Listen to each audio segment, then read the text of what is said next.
Just walk us through your last fight.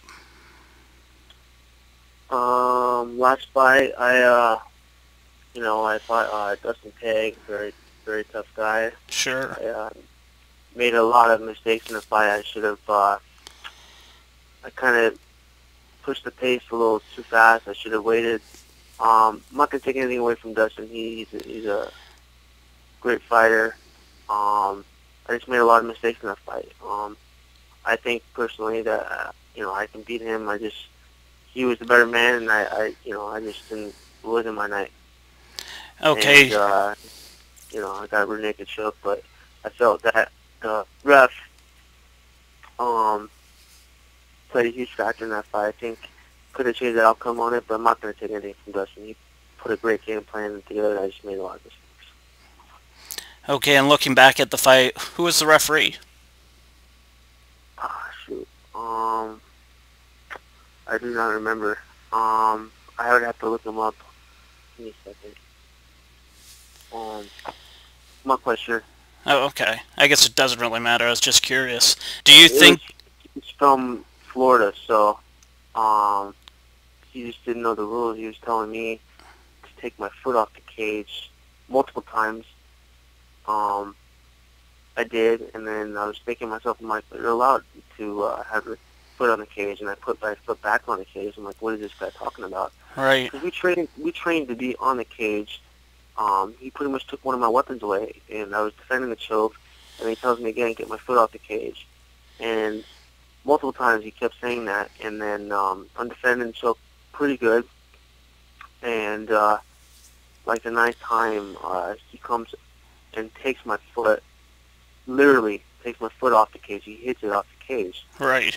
And that wasn't right. And he's completely interfering with the fight. And, Justin sunk in that choke, and it was deep, and I tapped.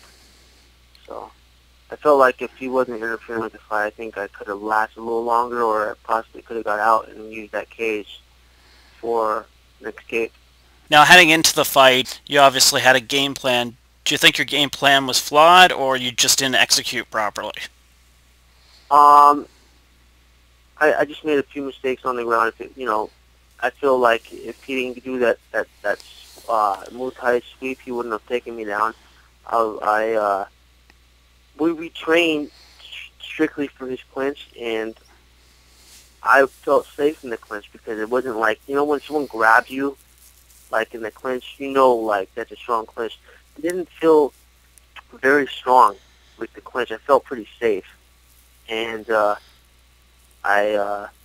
what I should have done, I should have just cross-faced right away once he grabbed me, and I didn't. So that's another mistake I did. But I just made a few mistakes. I should have just stayed out of his clinch. Yeah, for sure, man. It's been a few weeks. Are you back to the gym training, or what's going on? Yeah, I'm back. I'm just working on a few things that I made a mistake on. Obviously that sweep he did was really clean. That was really nice. He mounted me right away.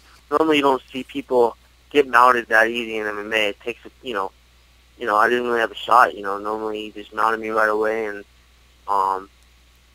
he was a great game plan, and he executed perfectly. Okay, man, let's move on from that. When are you wanting to step back into the cage? Right now I'm actually going to be doing a practice cut to 125. The UFC wants me to do that first before we make any decisions, and I'm just trying to improve. Maybe at the end of the year, I'm hoping. Okay, cool, man. So just talk about some of the guys that you train with that helped you prepare for this last fight. I brought in Kenny Foran. He helped me get ready for this fight. He helped me tremendously on the ground and also in that clinch. I brought in Sean Yakubian and also Travis Gartlett. They're also great Muay Thai guys. It's a shame that we didn't get to see,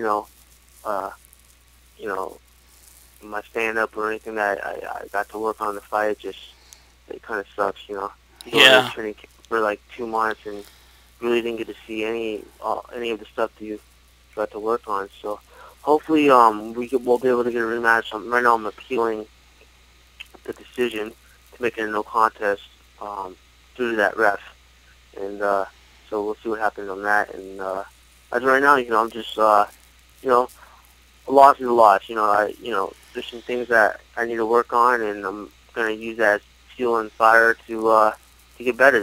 It's just I'm not gonna look at it as I'm not gonna be down on myself. I'm just gonna keep going, getting better, and that's it.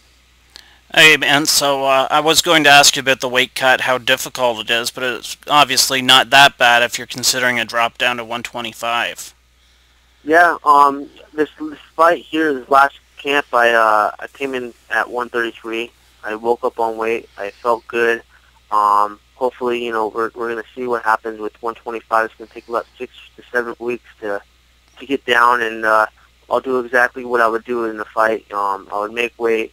I'll call like a high level 125 or another 25er to spar against 3.5s and see how my body reacts. And if it's good, then we'll move down to 125. If not, I'll stay at 35. So we're gonna experiment here a little bit. So we'll see. Okay, that's cool, man. Who do you like in this Johnson versus Benavidez championship fight? Um, I'm gonna go with probably Benavidez. He's more experienced. He's been in the game for a long time.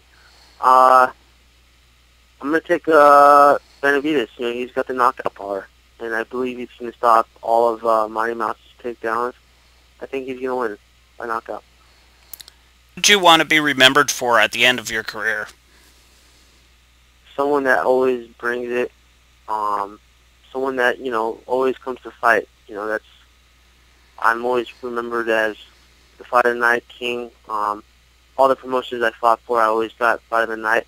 I thought if me and Dustin were gonna fight all 3 rounds or whatever, we would have got Fight of the Night.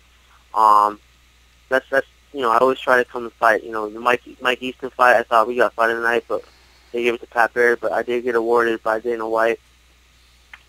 I feel like I'm the most exciting 35 or 25er out there, and that's I try to give the fans what they come to see and watch on TV. They want to fight. They don't want some guy that's gonna run away or not fight. So that's what I want to be remembered by.